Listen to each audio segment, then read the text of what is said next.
Welcome to part 4. Here we'll continue looking at what it takes to be a front-end developer. A front-end developer, like I mentioned in my last video, go refer back to part 3, builds what a user sees.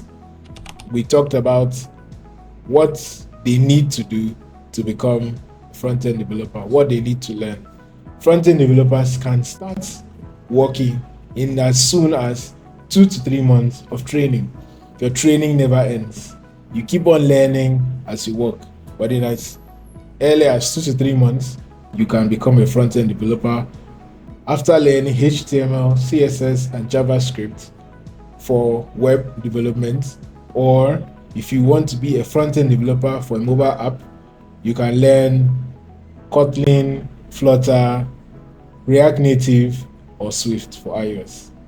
That is what it takes to be a front-end developer. Front-end developers earn the amount you see on your screen. And so some of them could work from the office or they could work from home.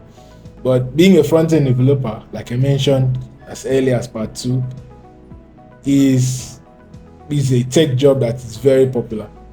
And most people start their careers in tech in front-end development.